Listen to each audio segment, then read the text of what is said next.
Very good morning, ladies and gentlemen. Welcome to the first workshop of the Symposium on Multi-Stakeholders Engagement in Forest Protected Area Governance for Conservation and Livelihoods. During this workshop, we're going to talk about international perspective in managing stakeholders for activities related to forest governance in Malaysia.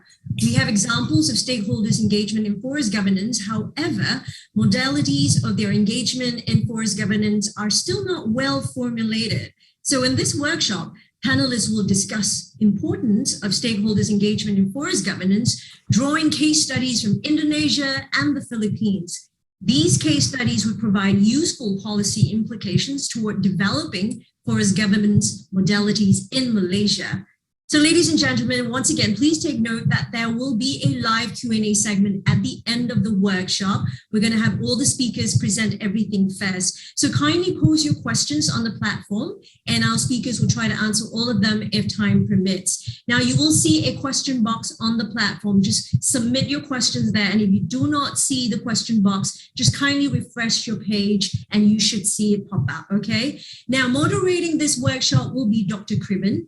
He is the president of Friends of Bukit Kiara since 2018. Since assuming the role, he has focused his efforts in driving the gazettement agenda and developing the narrative for the protection of the green lung via engagement with all stakeholders. He spent several years in Botswana, where he was involved in sustainable design and developing water resources for desert communities before returning to Malaysia in 1993. He continues to be passionate about sustainability and the protection of the environment and rights of communities. Ladies and gentlemen, please give him a warm welcome. Over to you, Dr. Kriban. Thank you so much, Vanessa, for your very kind introduction. Let me therefore begin. As Vanessa has already mentioned, the theme for the workshop today is international perspectives in managing stakeholders for activities related to forest governance. And of course, particular reference to Malaysia as we are here today. And we have really three very eminent speakers, all of whom have been involved in this area of interest for a good many years. They are Dr. Hum Bahadur Gurung from BirdLife International, Mr. Noel Resurrection from Haribon Foundation in Philippines, and Tiberius Hani from Burung, Indonesia. We're going to have quite an interesting session, how we're going to do this is I think Dr. Hum will give us a broad picture about the issues related to forest governance by communities in the region. And then we will go into more specific examples with Mr. Noel and Mr. Tibor giving us a taste of stakeholder engagement on the ground, and both in Philippines as well as in Indonesia, respectively. So without further ado, let me introduce the first speaker. He is quite well known to us in this region, Dr. Hum Gurung. His conservation journey started over 3 decades ago from the internationally renowned and award-winning Annapurna Conservation Area Project in Nepal. He obtained his master's degree in Parks, Recreation and Tourism Management from Lincoln University, and then in New Zealand, and then went on to do his PhD in Environmental Science from Griffith University, Australia. He's currently the Regional Project Manager for Asia Pacific Forest Governance and provides the strategic leadership and network development for BirdLife International across the Asia region. He's worked previously in several different capacities, including being the National Program Manager for the Capacity 21 project, being the Chief Executive Officer of Bird Conservation in Nepal, and finally, the Senior Policy Advisor to the Ecosystem-Based Adaptation to Climate Change project led by IUCN, UNEP, and UNDP. He's going to talk to us about the importance of stakeholder engagement for better governance, better forest governance and sustainable livelihoods. Can I just then hand over to Dr. Hum? Over to you.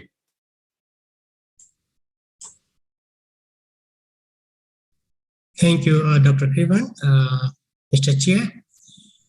A very good morning, Malaysia.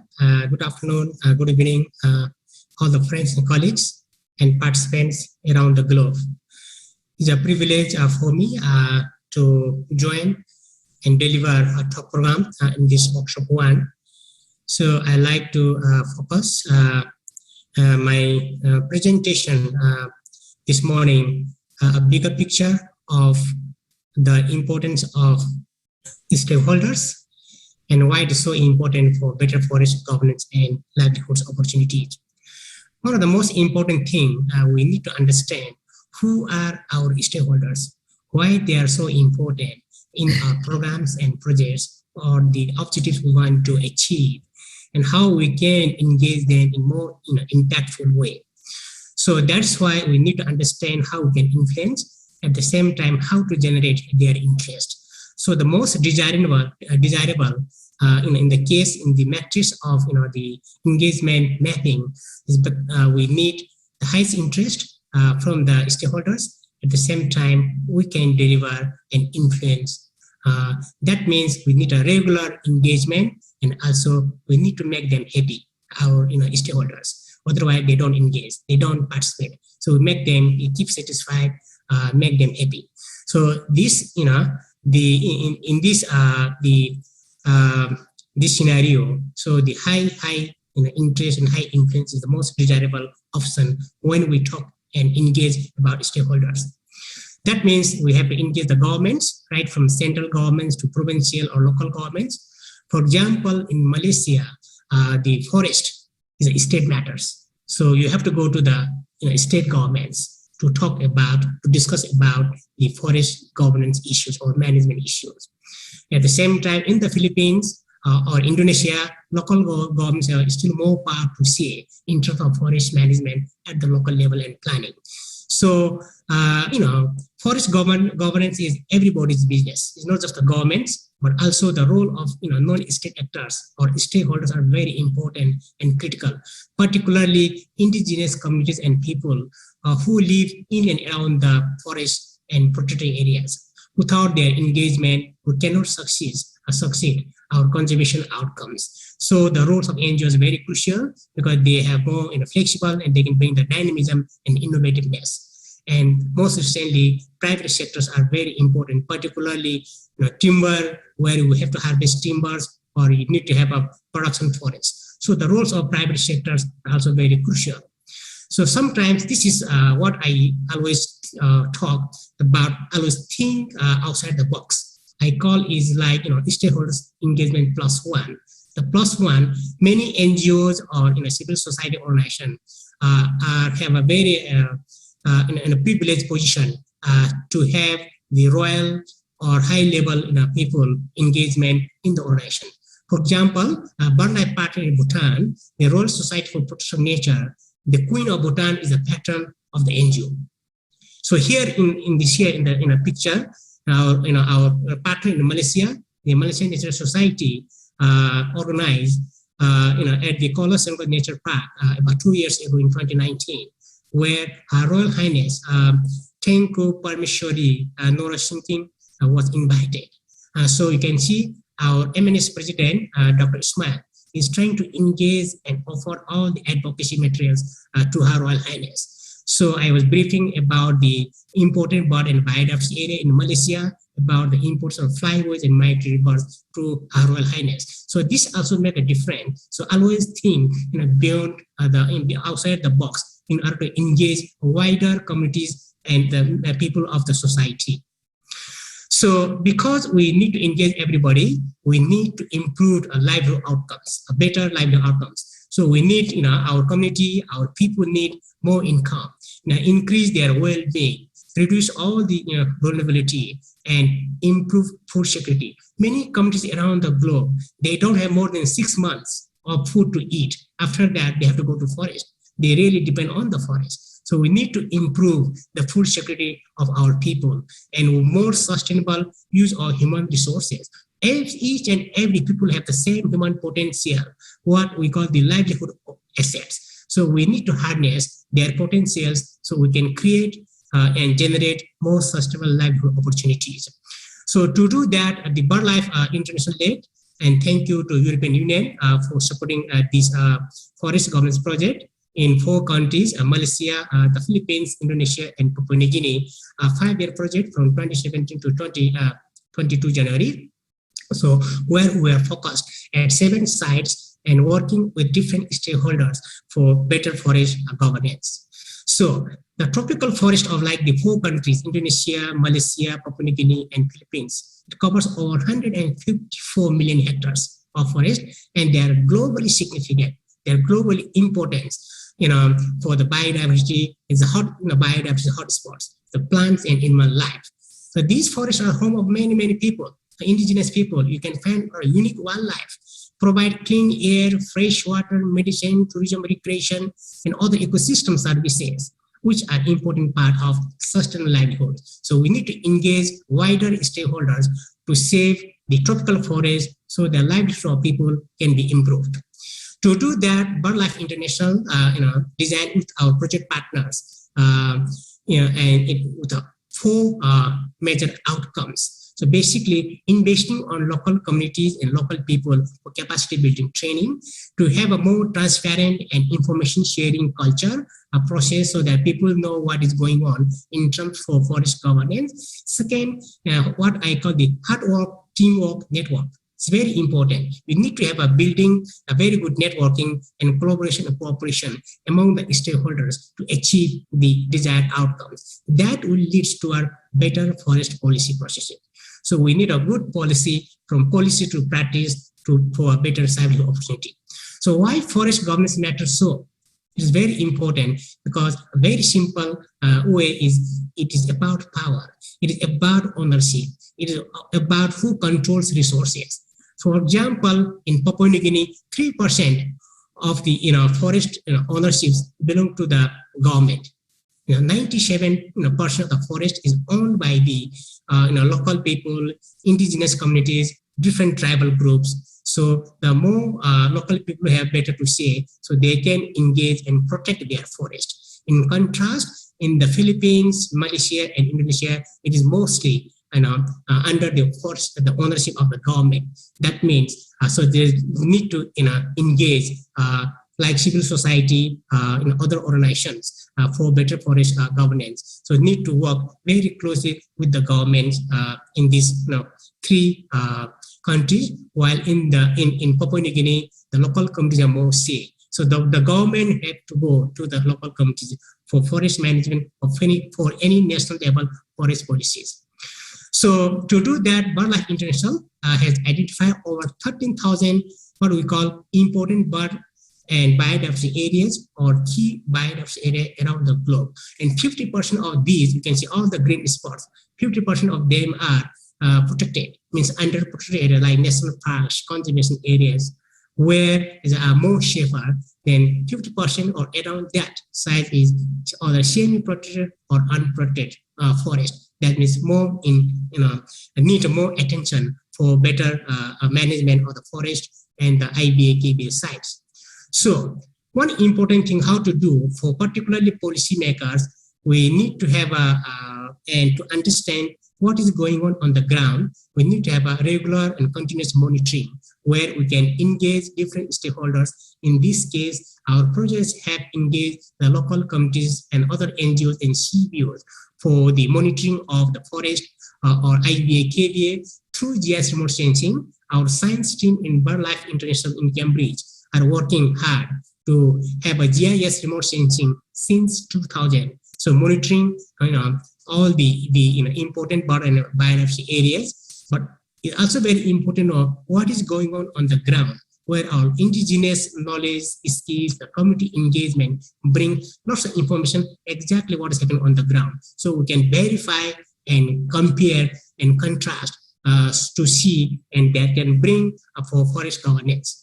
So how we are doing? For example, in Malaysia, one unique example is the hornbills are a key indicator of the good health of the forest. The more hornbills, for example, 10 species of hornbills are found in Royal Bellum and Ulu Muda forest area.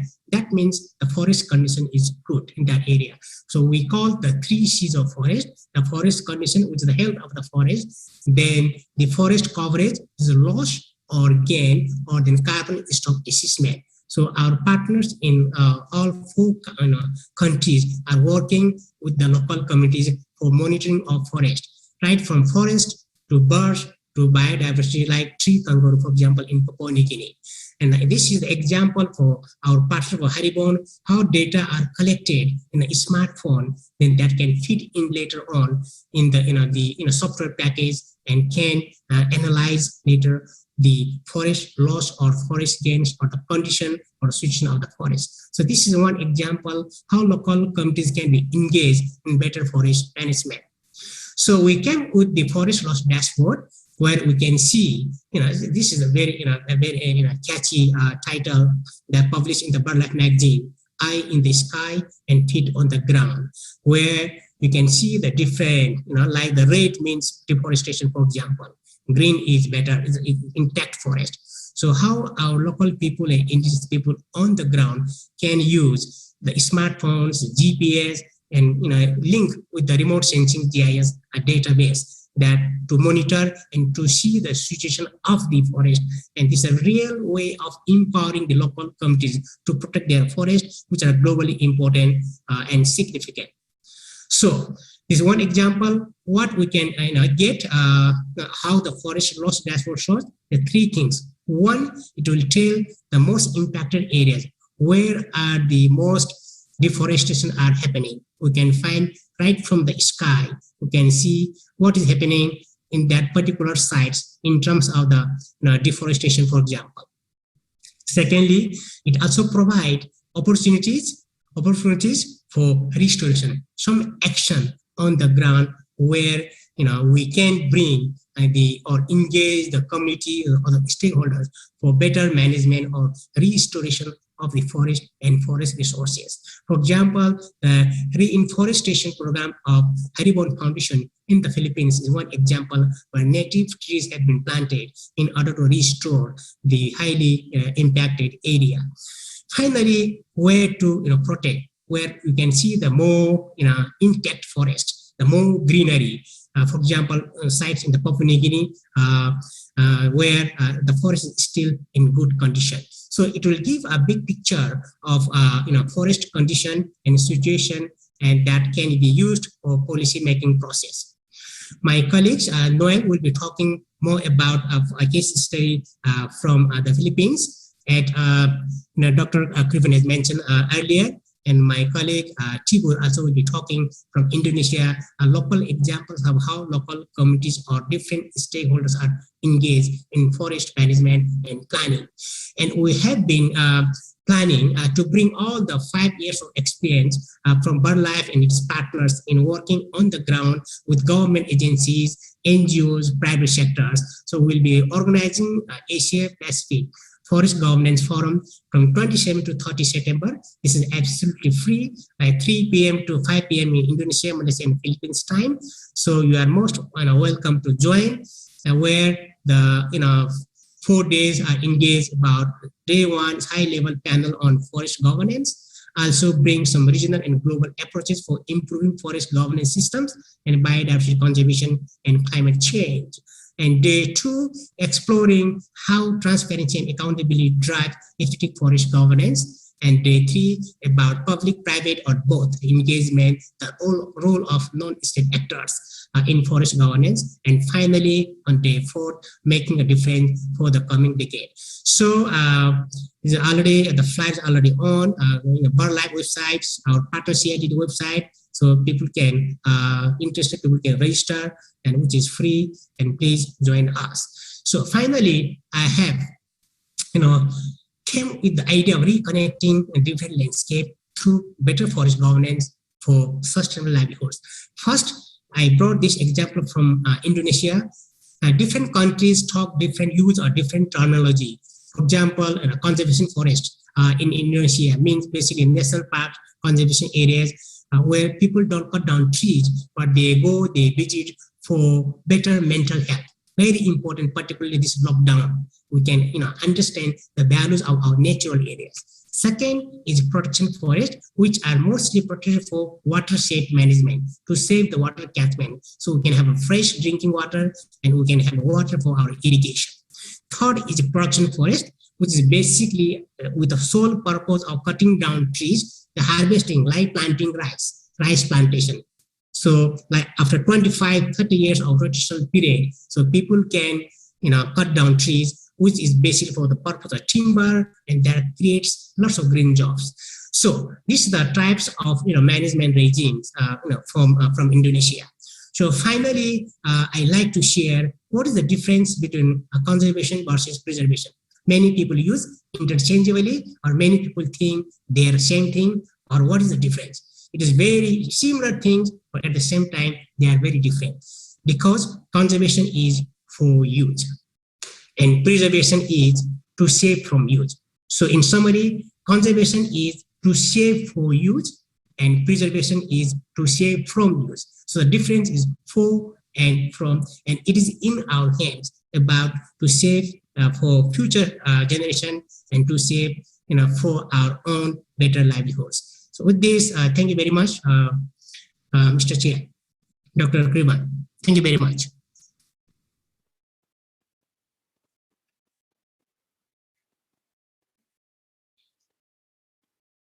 You are muted. You are muted, Dr. Kriban. Sorry, yes. Thank you so much, Dr. Hum. I would like your starting point that forest governance is everybody's business, and I think that's a good way to start. Thank you for that very comprehensive overview, and let me therefore start with the introduction of the next speaker. Noel Resurrection will be talking to us next, and he has been working with the Haribon Foundation for over 30 years. Just for those who may not know, the Haribon Foundation for Conservation and Natural Resources is a leading nature conservation organization in the Philippines. Noel has been serving there variously in the organization, starting as a resource specialist in Mount Isarog National Park Conservation Project, and then progressing to project leader, site team leader, and then finally as a department head since 2005.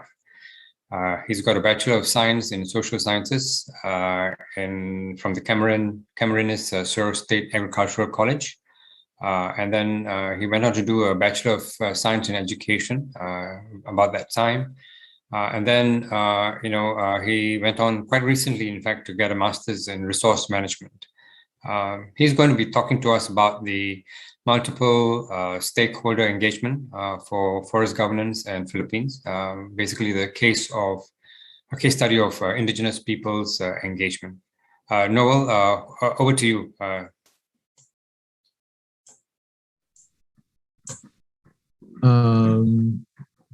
Good morning, everyone. Mabuhay from the Philippines.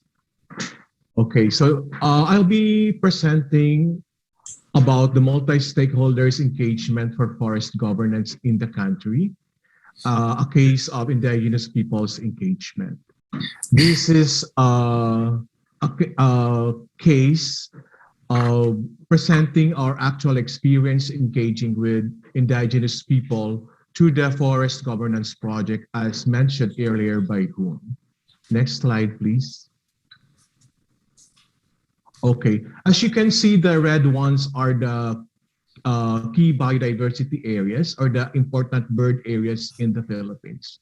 So we have around 228 KBAs.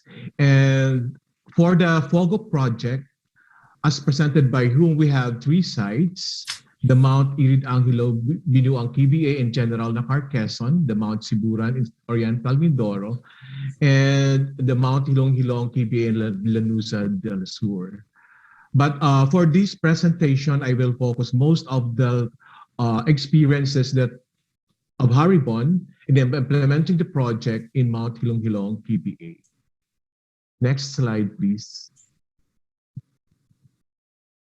Okay, so let's start with describing or defining what forest governance is. So it involves key players. It's both the government and the non-state actors, or the state or the non-state actors. But what is important here is a collective negotiation or decision-making processes that involve in terms of managing our forest. So this is, I got this from FAO definition, but this is currently working in the Philippines. So next slide, please. Okay, so as you can see, we have the green patches remaining in the country are the remaining forest cover. So as of now, almost 75% of our forest cover are gone. So we are living with a very minute 24% of forest cover, which is the green ones. And most of these green ones are KBAs, and wherein our indigenous peoples communities are living. So as you can see, there is a study, I think in 2013, that indigenous peoples are the best managers of our protected areas or of our forest ecosystem. Next slide, please. Okay, as mentioned earlier by whom, and just to support it, we have two key players in the country, the state actors and the non-state actors. For the state actors, we have the Department of Environment and Natural Resources. There are two bureaus, the Forest Management Bureau and the Biodiversity Management Bureau, who are in charge for the management protection of our forest in the country. Because the whole forest of the country it's under the DNR mandate to manage or to oversee our forest ecosystems. At the same time, we have the local government units wherein there are devolved functions from the government to manage over the forest at the provincial, municipal, and the barangay levels. For the non-state actors, this involves the marginalized groups, or we call it the vulnerable groups, which includes women, the IPs or youth, and the forest-dependent communities. Wherein, like Haribon Foundation, as one of the civil society organizations falls under this category, including the private and the business sectors. Next slide, please. Okay, I highlighted this map way back. This is an 18th century map. I just highlighted this because it presents the different tribal communities that can be found in the country. As of now, according to Devera in 2007, there are 110 ethno-linguistic groups in the country. This is distributed in the 228 KBAs or IBAs in the country, with an estimated population of 14 to 17 million, according to UNDP in 2013. So the indigenous peoples in the country plays an important role in managing our forest ecosystem in general. So as part of the recognition of the government, they are given a certificate of ancestral domain title, or CADT, to manage over their ancestral domain or their ancestral lands. So next slide, please. Okay, so that title is enshrined as part of the landmark legislation of the Indigenous Peoples' Rights Act, or the IPRA, or the RA 8371, which was signed into law on October 29, 1997. So this is a very important, a significant milestone of the government, by recognizing the rights or respecting the rights and the responsibilities of our indigenous brethren in the country. Okay, next slide, please.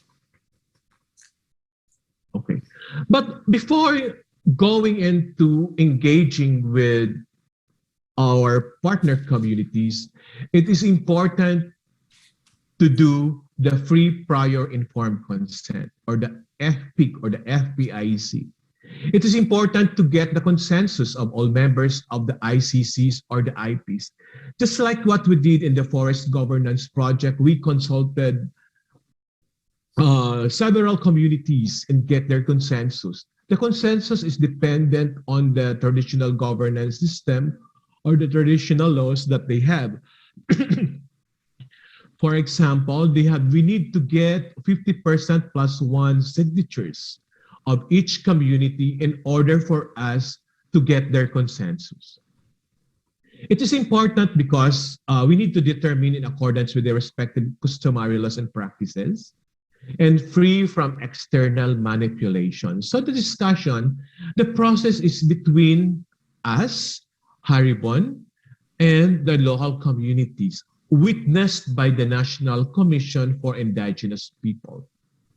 So we have to obtain after this consultation, we also need to determine the scope of the activity, the language that we need to use during the consultation. So we cannot use English or Filipino if the community is speaking in Bisaya or in Manobo or Mamanua language.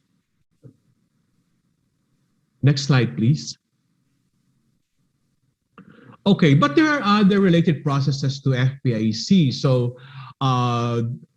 in IPRA, there is a so-called community solicited or initiated activities, just like what we did, because the purpose of POGOP is almost aligned with the concerns or aspirations of these communities. So we follow the section 39. And there are projects in progress and activities undertaken by the NCIP itself in cooperation with government agencies or foreign funded projects in cooperation with NCIP and the exercise of traditional resource use rights. Next slide, please. Engaging with IP communities is also respected or enshrined in other related laws. The local government code, in the expanded National Integrated Protected Area System Act, the Philippine Mining Act, the Traditional and Alternative Medicine Act, the Intellectual Property Code of the Philippines, the Magna Carta for Women, the Wildlife Resources Act, and the Philippine Plant Variety Protection Act. All these laws are respect or recognize the rights of the indigenous people. Next slide, please. Okay, these are a few of the activities that what we did for the project. For the community-initiated FPIC, we did a community immersion and consultation with our partner communities, after which we did a community ritual wherein they need to offer and get the blessing from their ancestors that they are ready for that kind of engagement. And there is a community validation conducted by the NCIP if there is really an approval or permission coming from the involved or concerned indigenous peoples group. After which we did a memorandum of agreement facilitated by the NCIP, wherein the roles and responsibilities between Haribon and the communities are properly spelled out, and these are expected to be delivered at the end of the project. Next slide, please. So these are a few of the interventions. So part of the interventions that we did is the strengthening and consolidation of the Bantay Banwa or forest defenders groups in Katrima and Pamik communities. So we did this from the identification of prospective Bantay Banwa, who are endorsed by the Council of Elders. Then we did trainings on environmental law and paralegal training, coming up with a forest protection plan. Their forest protection plan is anchored in their ancestral domain protection and sustainability plan and to the forest land use plan formulated by their concerned local government units. And part of this, to strengthen their, as an authority, as a forest defenders, well, we worked out for their deputation by the Department of Environment and Natural Resources. With that, they did regular monitoring in forest patrol, and their reports are being collected by the Department of Environment and LGU for policy processes and program development. Next slide, please. In terms of forest governance, it's important for them to formulate their forest protection and law enforcement plan because it provides the details on how they will be able to manage their resources. They have management prescriptions and the different management zones of the forest or in the ancestral domain. Part of the forest governance is the mainstreaming of their forest law enforcement plan under the IP triad, meaning there are three different federations of indigenous peoples groups and LALUSA, wherein those forest land use plans, forest protection and law enforcement plan were considered in their local development processes. And part of which is the forest monitoring and reporting. So there is issuance of an executive order coming from the local government unit for the formation of their CABE team or the Citizens Action for Monitoring Ecosystem. And part of the executive order is the installation of the CAMI in the KBA, which forms part of the periodic monitoring and reporting. So this collection of data, this is analyzed by the local community, including the other stakeholders, to establish the forest trend or conditions of their IBA or of their ancestral domain. So the results can be used for planning, for making policies, and for coming up with local conservation plans. Next slide, please. So, but we have to sustain our efforts. As you can see, most of the indigenous peoples in the country, particularly speaking of Katrima, for this group of Manwa and Manobo tribes, they were deprived of education. So how can they use an Android phone in terms of monitoring if they themselves cannot recognize letters or numbers? So part of the intervention of the project of Haripon to the FOGO project is an adult learning literacy for the Bantay Panua. So they were taught on numeracy and reading comprehension for them to analyze and or describe things from the app that we developed. And one of the challenges in the country also is even they serve as Bantay Banwa or forest guardians, they do not receive any remuneration or assistance from the government. So the intervention of the project is to develop biodiversity-friendly livelihood to support their periodic monitoring, to support their forest monitoring and reporting activities, or as well as organizational activities. So that's the reason why we develop biodiversity-friendly livelihood or enterprises for them to augment their income and as well as support forest patrol and monitoring.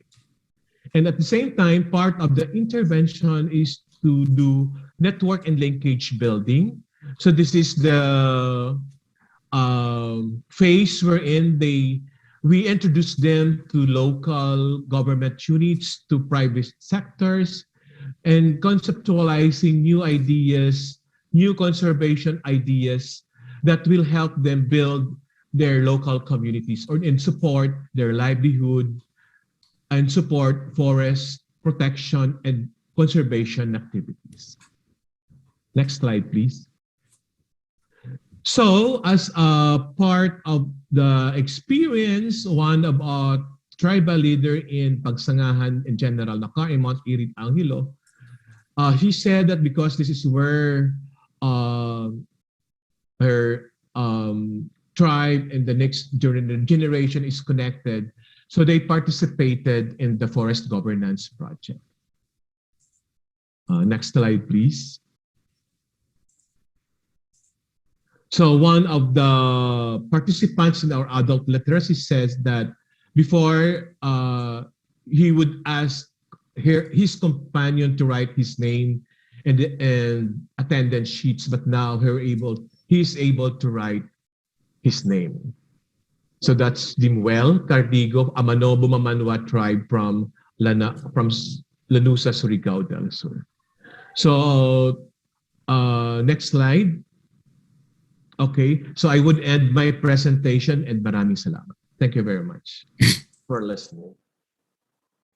Thank you so much, No, for that very in-depth view of your work with the indigenous communities in the Philippines. I think there are lots of lessons to be learned, and hopefully we can have this dialogue further in terms of the discussion. If I may, let me go on to our next speaker. He's none other than Tibor Hani, who is from Indonesia.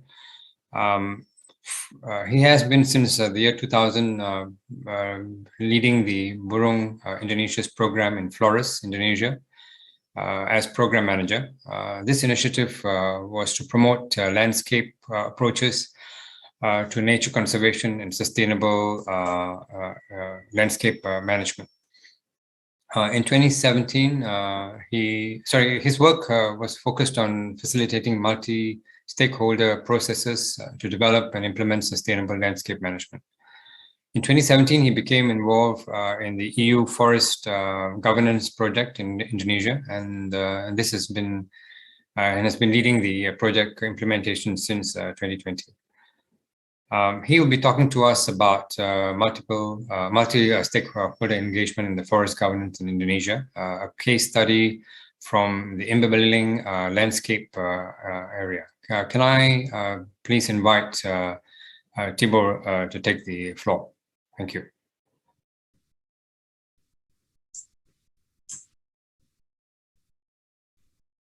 Yeah, thank you, Dr. Kriban, for the opportunity for me to speaking in this symposium.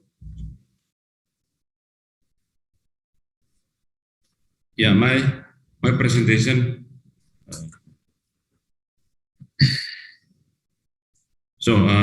My presentation is under title Multi-Stakeholder Engagement for Forest Governance in Indonesia. This is a case study from Imbabaliling landscape.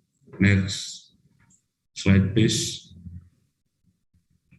Yeah, I would like to share with you about the forest governance in Indonesia.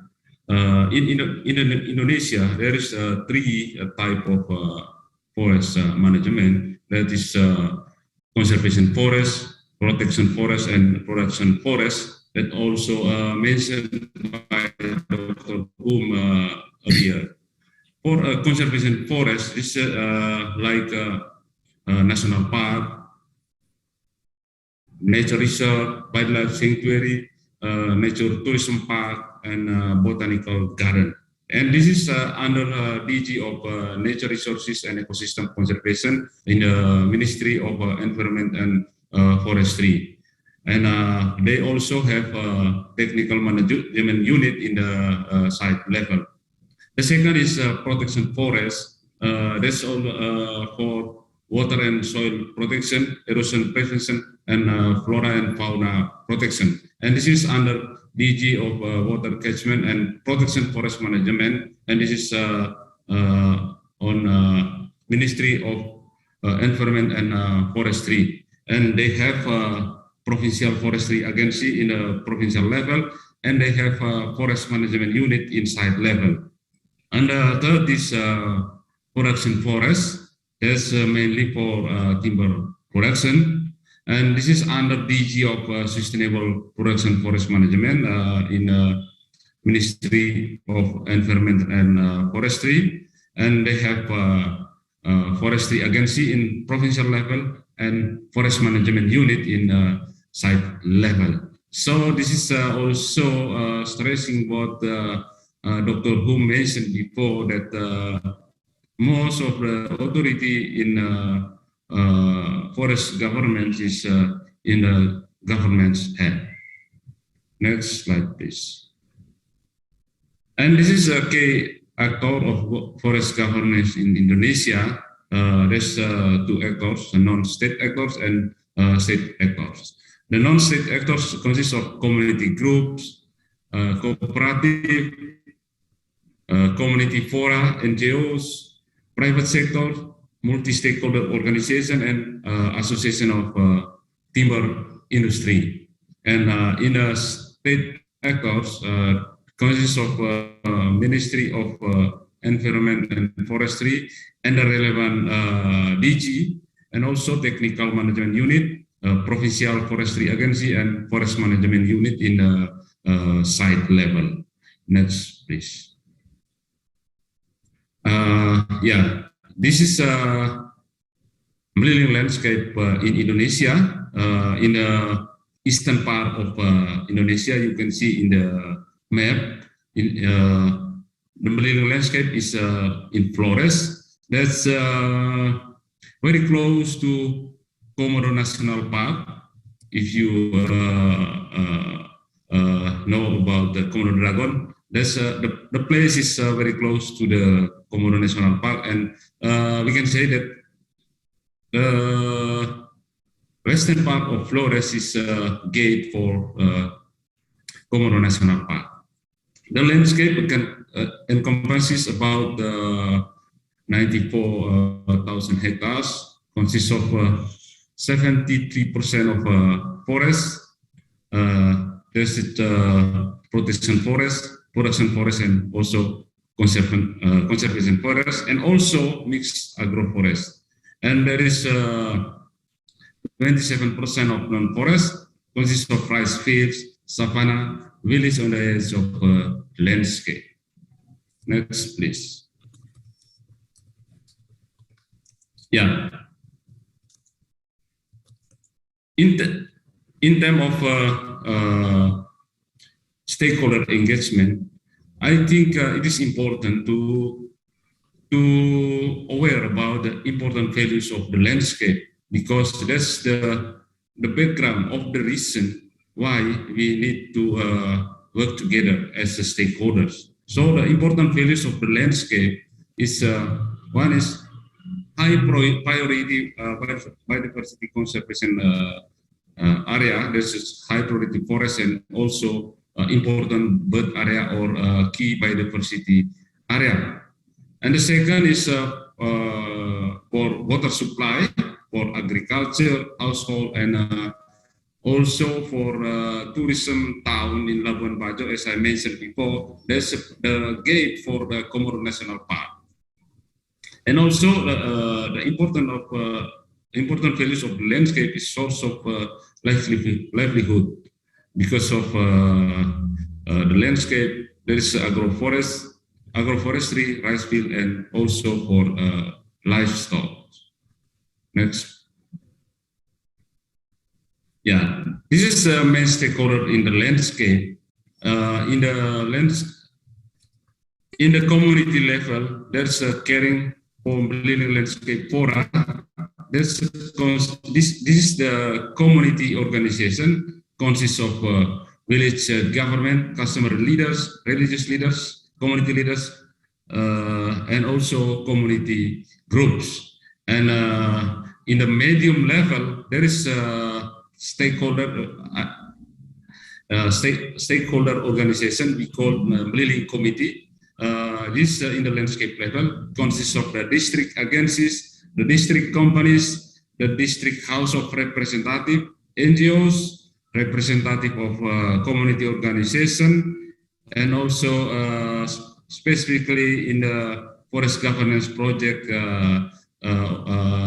there's also timber legalization assurance system coordination team, also technical management unit of Ministry of Environmental and Forestry, and also provincial government. And also sometimes we also bring the aspiration from the landscape to the national level through ecosystem restoration working group. As a national level organization consists of NGOs, ecosystem restoration concession, and also representative of the Ministry of Environmental and Forestry. Next. Yeah. This is our activity in terms of engaging community within the marine landscape. Yeah. In short, I can say engaging community in the landscape is like gathering 36 villages in the community forum.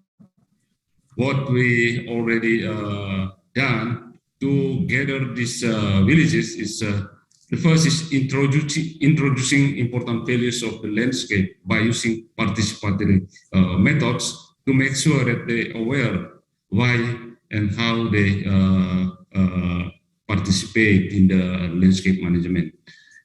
The second is develop village resources management agreement by participatory approach. Yeah, this is like a framework for them to involve in management. And also we develop and facilitate local conservation group. We conduct participatory monitoring. We also conduct various capacity building for the local conservation group or local stakeholders. We develop saving and loan, facilitate joint marketing of agriculture commodity, and also facilitate multi-purpose cooperative. Next, please.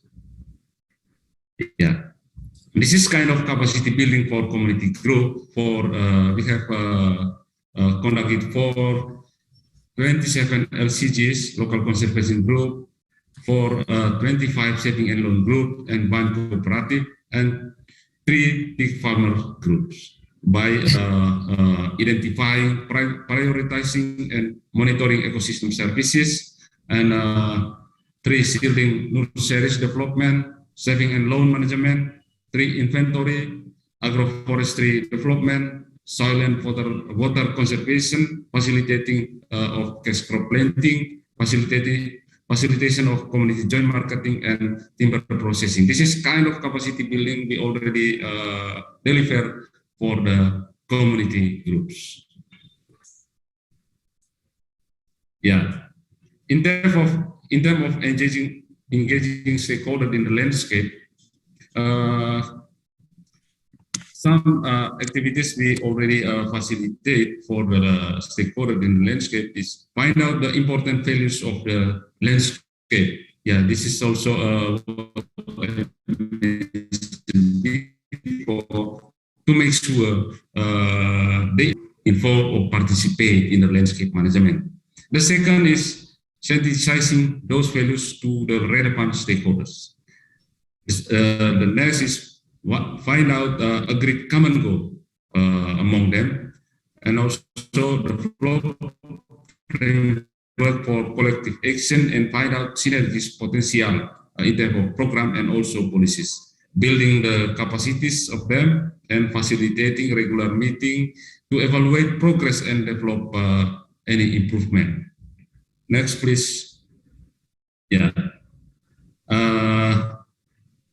I mentioned before about the building committee. Building committee is as a stakeholder forum.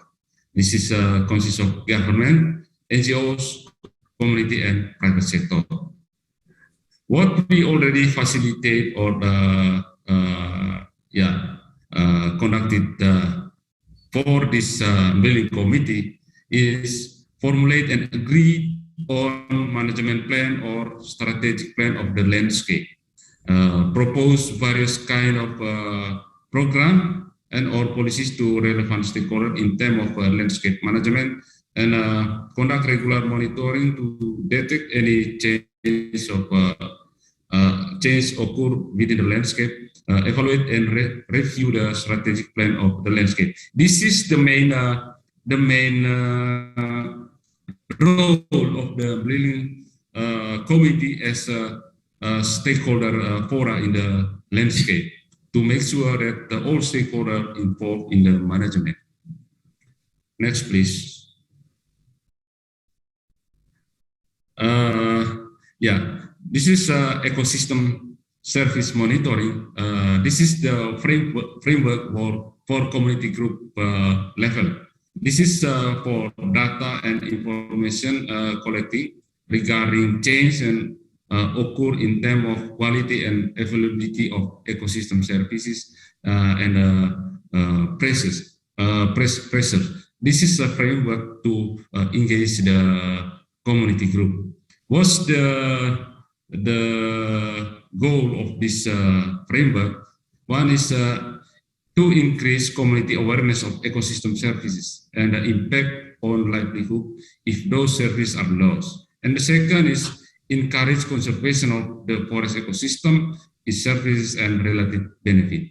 And the third is improve understanding of the importance of regular monitoring in management and conserving the forest ecosystem and its service. Next, please. In terms of engaging community, we facilitate the village resources management agreement. This is as a stakeholder framework in the village level.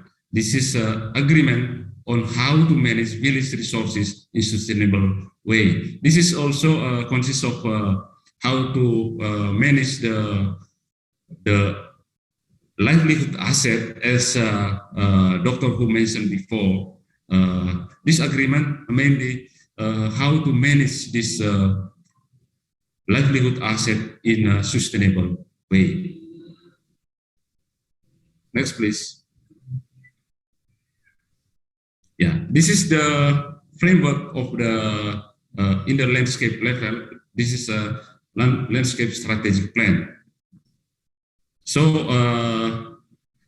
in the landscape level, within the planning committee I mentioned before, until now they have already strategic plan for the landscape management as a framework for the stakeholder. Next, please. And the result of any kind of engagement activity, this is some product resulted until now that consists of any regulation, agreement, and also practices. Yeah, you can see in the slides then that list of local regulation issued by the local government, but proposed by the stakeholder organization I mentioned before as planning committee. And also there's 26 village resource management agreement in the village level, and also there is a kind of conservation effort conducted by the member of 27 LCGs in the community. Next, please. And the conclusion, I think in terms of stakeholder and community engagement, there's 4 key points. One is understanding the values of the area where we would like to manage, and we need to agree on common goals within the stakeholder, and we also have to have a clear framework on how the stakeholder must involve in the management, and also we need regular review and evaluation to improve our progress. I think that's all for me. Thank you.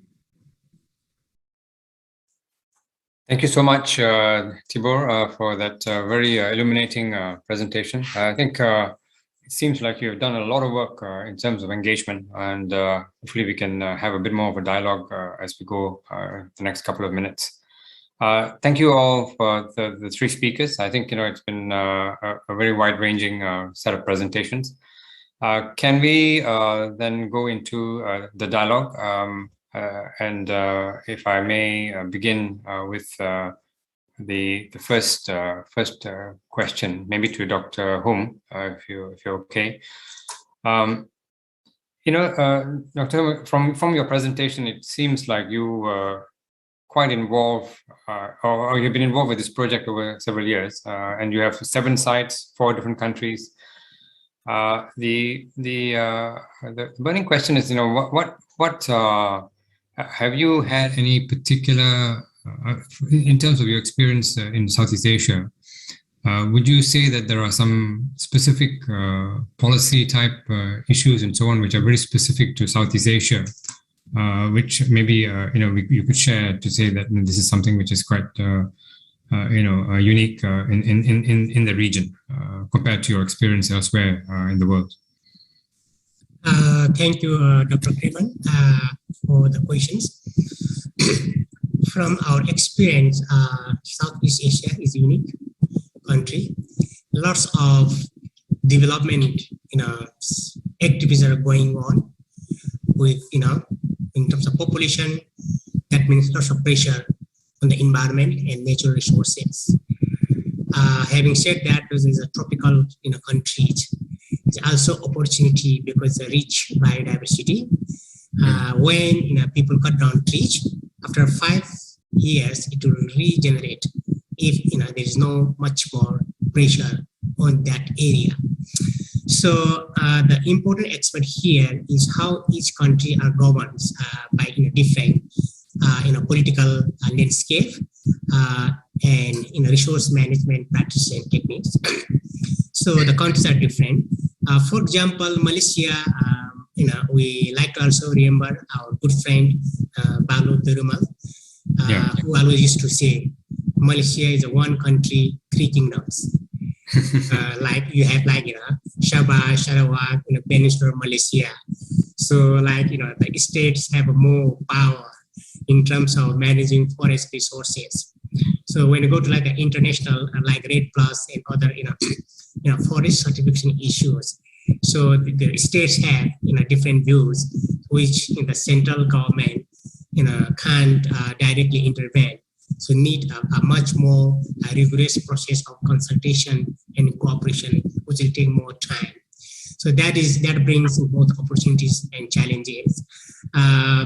In the Philippines, it's very so I really regard as the more opportunities where indigenous people are more can engage through the pre-prime informed consent process.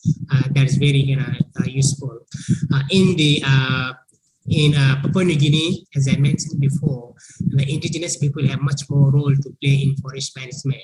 Having said that, in recent years, because of native, the tropical primary forest, at the same time, people's aspiration are there. So mostly new loggings, are more pressure, particularly from multilateral companies, international companies who go there and talk to the community leaders.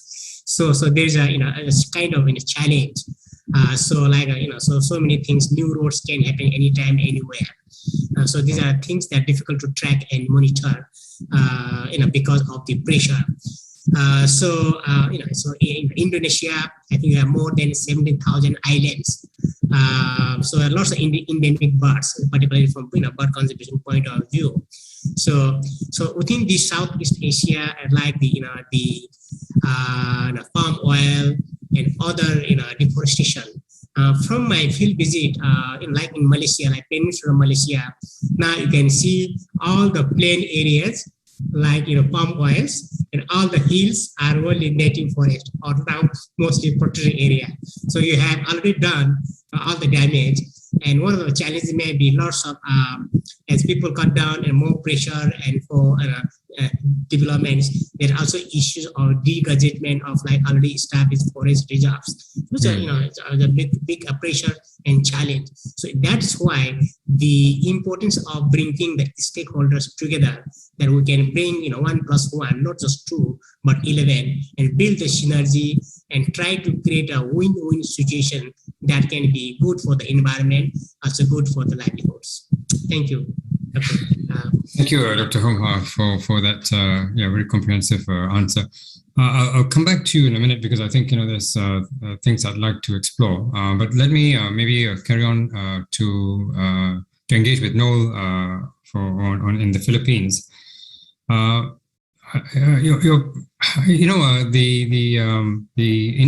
Indigenous Peoples Act, which was passed in 1997, I think you said in your presentation.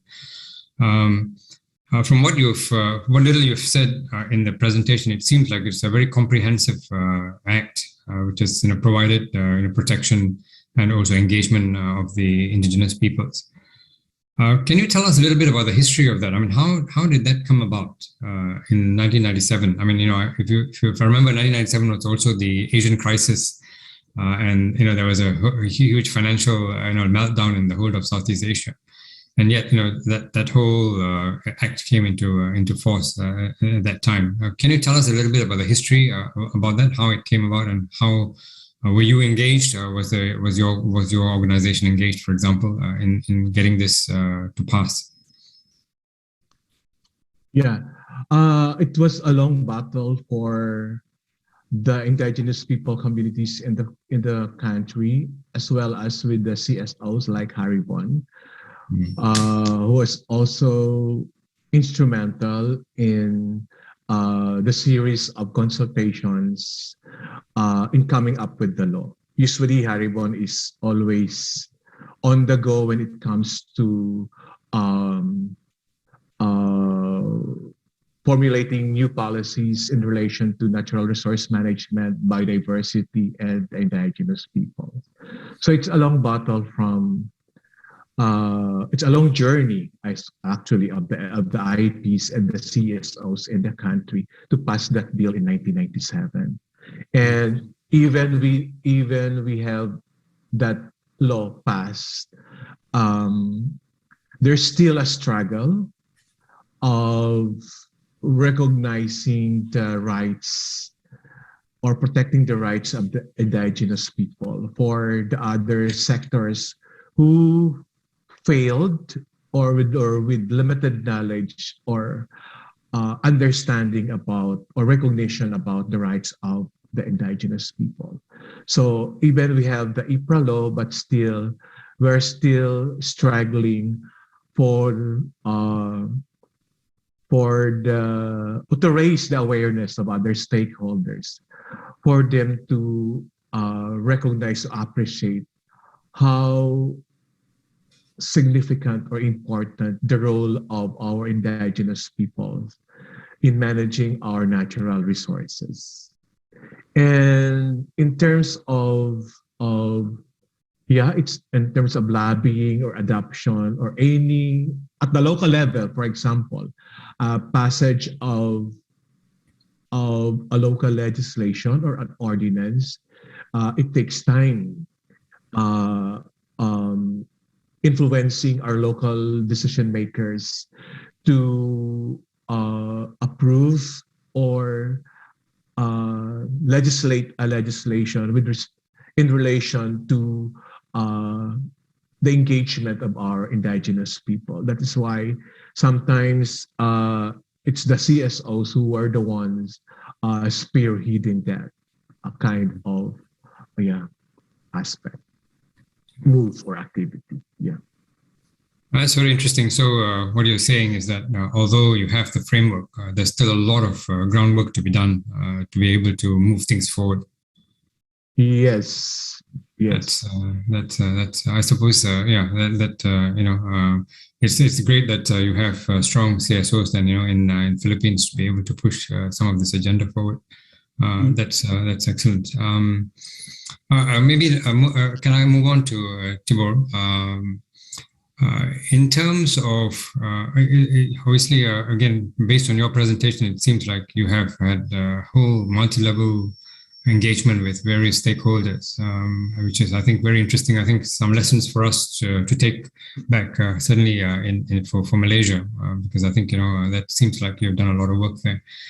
But in terms of your engagement, have you encountered any significant pushback from the local community, for example, in terms of your dealings with them? Maybe in the sense that, as you're getting more involved with the engaging the community, that there may be some concerns about, lifestyles being changed and, other impacts in terms of the communities. Have you had some of that sort of pushback from your side? Okay, thank you, Dr. Kriban. Yeah, I can say that in the beginning, when we start working in this area, there is some question coming out from the community for us as a conservation organization. Why you protect the bird? Why you work for bird? Bird can protect themselves. So you just looking for a job for that, and that's kind of question we face in the beginning. Our way to make them aware and to engage them is how to make them understand what's the tangible relationship between nature and their daily life with their livelihood. What the tangible relationship? So in my presentation, I mentioned about ecosystem services monitoring. So before we conduct ecosystem service monitoring, we facilitate them in participatory way to identify what kind of natural relationship of ecosystem services they take from the nature to support their livelihood. So they identified a very long list of kind of services. So in this way, we would like to make sure that they understand the tangible relationship, that without any services they take from nature, they cannot live in a good situation. So when they aware, when they know the kind of ecosystem services that support their life or livelihood, so we facilitate regular monitoring. Yeah, they also very glad to involve in regular monitoring every 6 months, because they know they monitor what they need. It means they monitor the sustainable of their life. If the ecosystem services in the nature still available, it means that to secure their livelihood. That's a way we engage community to involve in the conservation. That's from. Thank you so much, Tibor. Going back to Dr. Hum, you obviously are quite familiar with the work in Malaysia. In terms of Belum Forest, I understand, particularly in the last couple of years, there has been quite a lot of engagement with the indigenous community in terms of protection of the tigers and various other aspects of the protection of Belum Forest. Can you say a little bit more about that from your experience, and how this compares with the work which is, say, being done in Philippines and in Indonesia? Are there some parallels? Thank you, Dr. Kriban. I visited a couple of times myself there, and one important aspect is not just forest there; it is the water, the dams that creates water resources for irrigation, hydropower, and so on. So that is very important, in particular in the 21st century. Is very critical century for water, and next 50 years will be very crucial. So I think that from that aspect is very, very important to save the Royal Balong State Forest Park. And the beauty of things is there, Orang Asli, the indigenous people are living inside, and many of them still don't go to schools, or they are so far away from the government services resources, or they don't know much about. So I think like Malaysian Nature Society and other conservation partners who are really playing a crucial roles to engaging the Orang Asli so that they can harvest what they can find from the nature of the forest. For example, like wild honey. That's one example. So instead of hunting the wildlife, now they are becoming a conservationist. So the good thing that MNS have engaged is to engage and to find the way how they can bring the mainstream of nature conservation. Some of the Orang Asli now I think already be joined ranger as a government ranger in the government office. So that is a very good example of capacity building of local people. And one important thing, so that is the is like what we call the Hornbill capital city of Malaysia. You can find all 10 species of hornbills. I was very lucky to see 6 of them within 30 minutes when we were there. So from forest conservation point of view, we always must see more holistically. It's not only about forest, but what are the inside the forest. And the ecosystem and the biodiversity connectedness, the birds, the wildlife, the tigers, the elephants, which are very important. And I can see the government has built the first eco bridge in Malaysia, where the wildlife can pass safely in the main highway. So this is one and very important for Malaysia, and also could be good examples in Southeast Asia, where we need continuous efforts and collaboration with the government, particularly the challenge for the logging, where there are areas where it's legally people can do logging, but in the long run, I think it's also very important to bring a good science that can really the valuation of the ecosystems that can provide in the long run, rather than just for logging in some areas. So that's I think what I believe is quite crucial to see and examine in the long run.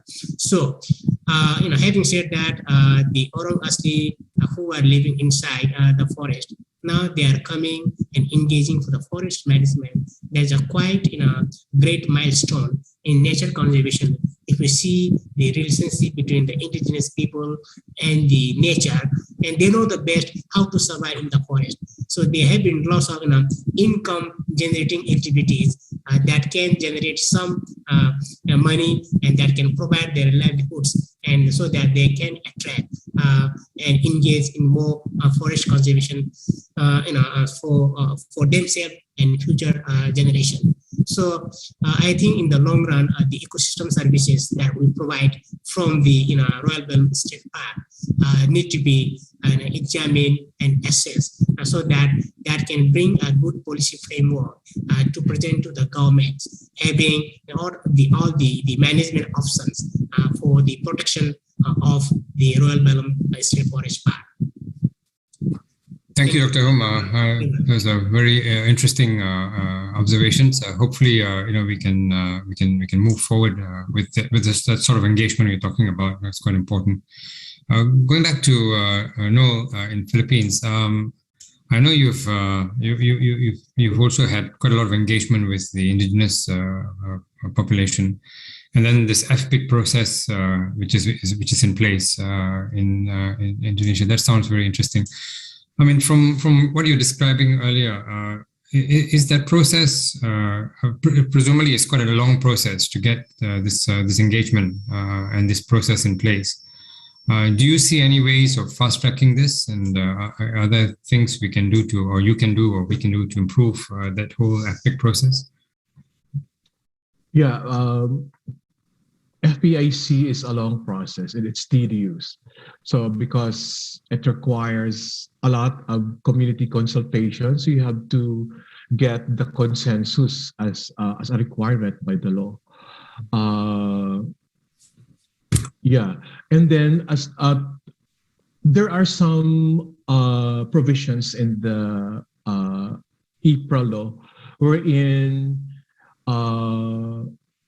there are some processes that can be considered to shorten the FP process, just like what we did with the FOGO project.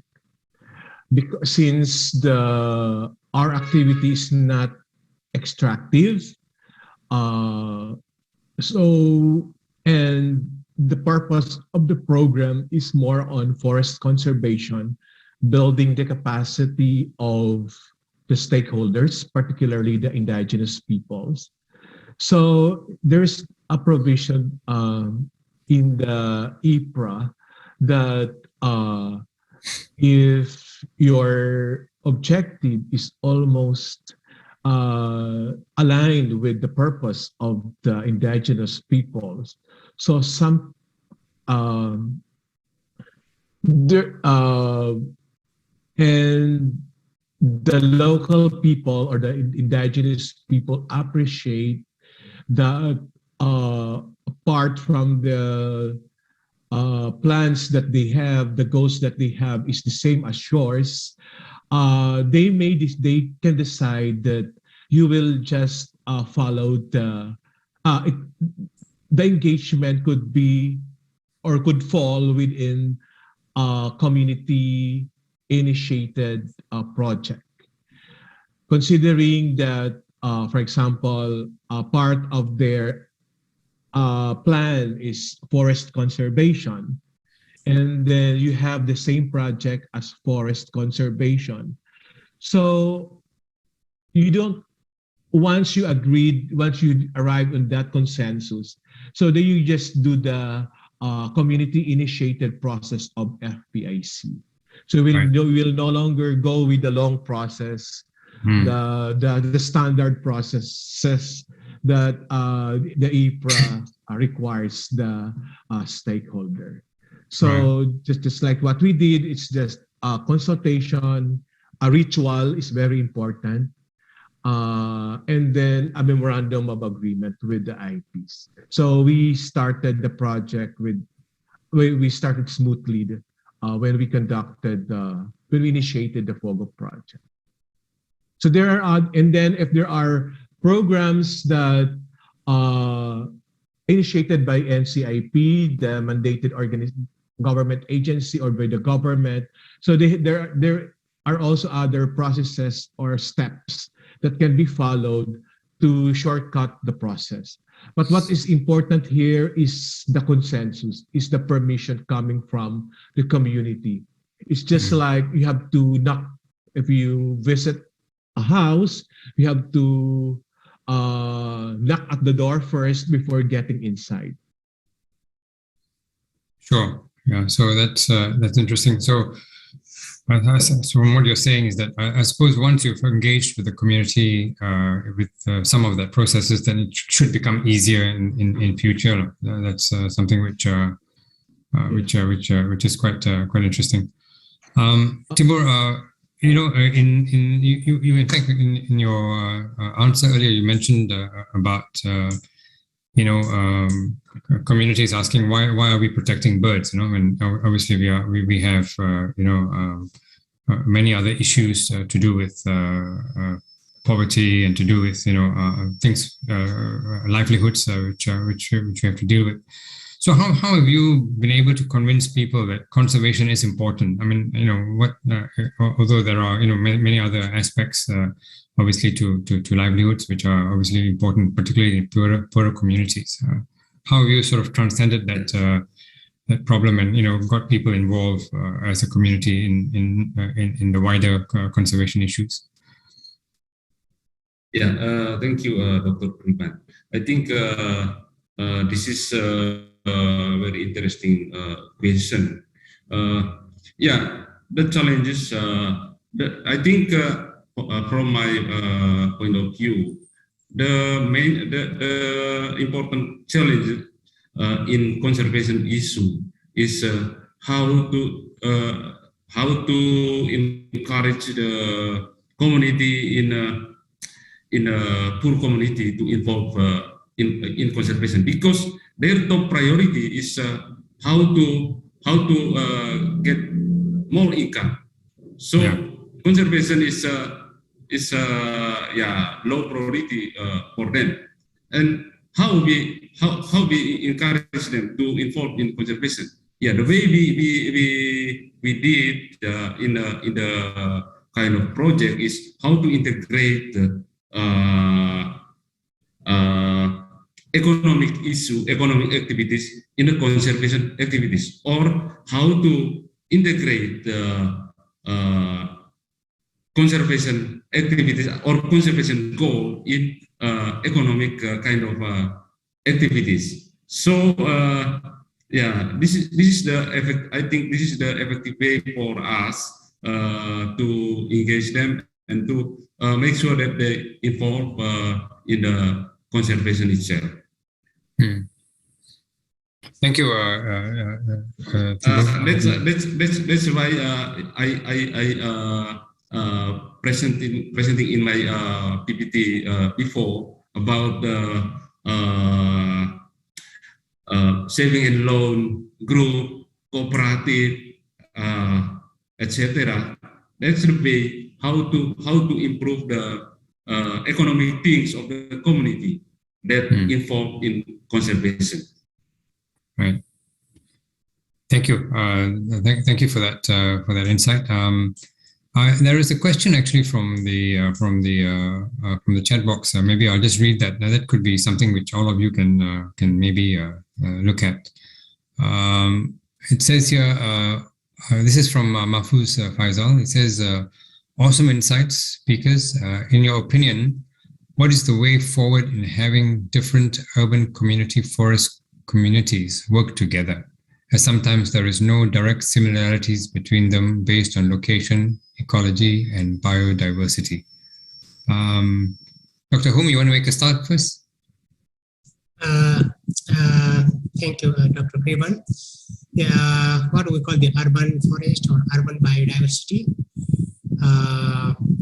So where, now I think I can see here, like even in Kuala Lumpur, you have some native forest left. So they're important sites that could be like in a KL Tower, where surrounded by the native forest or more than 100 years old trees. So I think it's very important to preserve them for urban biodiversity and urban communities, which can be an important tool for education. So it is a biodiversity learning center where people can go and learn. So from that angle, it's very important. Second, globally, worldwide, there is also monitoring of all the urban areas around the globe. For example, Singapore is the #1 tree city country in the world. They have the highest trees in the world in the city. So any space that is left over, so we can plant and replant more trees and can create more like botanical garden models where people can go and enjoy, at the same time can protect and can increase the greenery. Because now, even from the COVID-19 lockdown, people are staying at home, and you can see the importance of greenery in the urban areas. So people want to escape from their home to forest.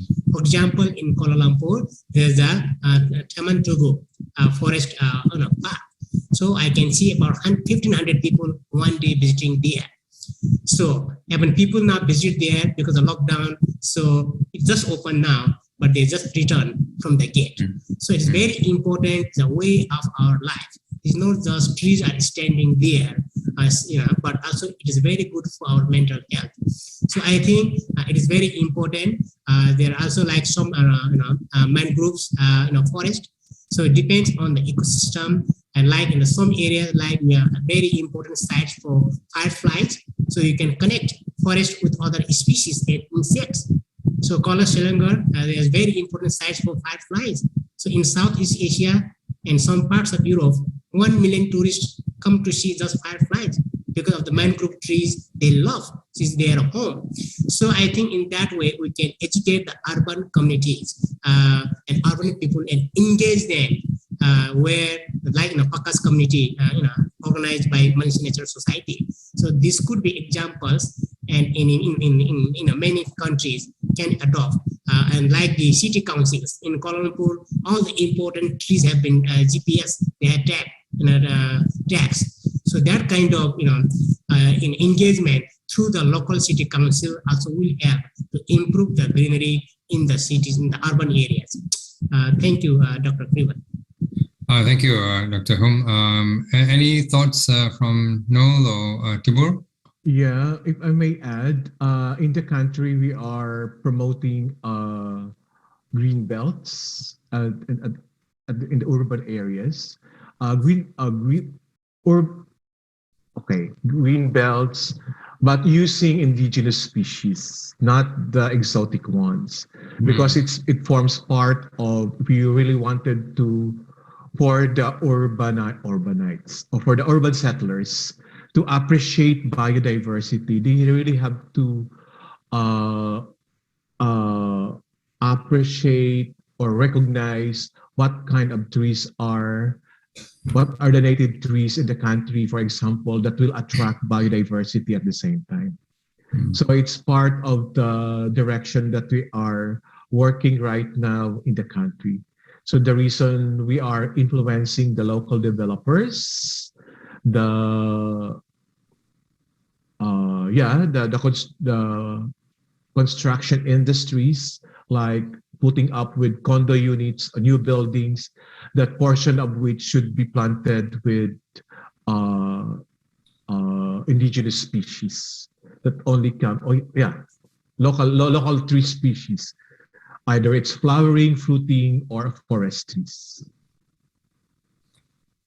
It's that's interesting that you're doing this. Is that a nationwide thing? This greenbelt connectivity? Yeah, it's a nationwide. But again, for those urban settlers who are interested to join us in forest and in tree planting activities, so we organize volunteer groups.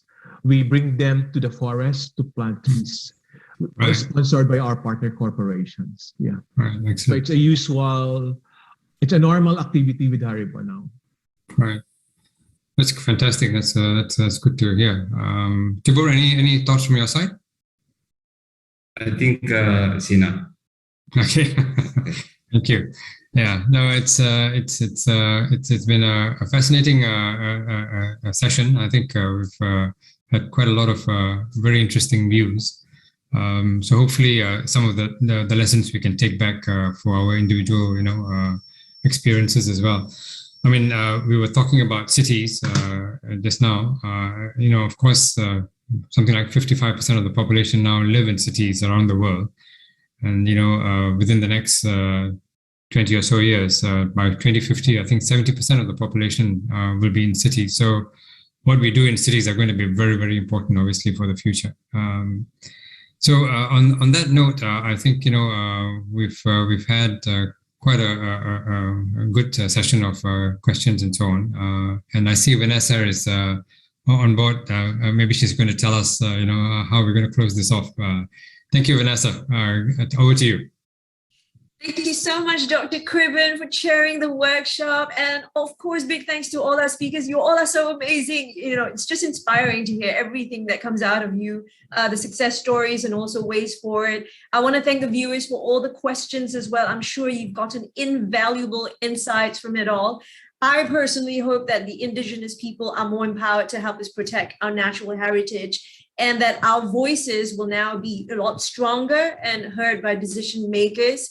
And you're so right. I think urban settlers should get involved more, and we can do urban foresting and not just, the main forest. We protect that, but we can do urban foresting. I would love that.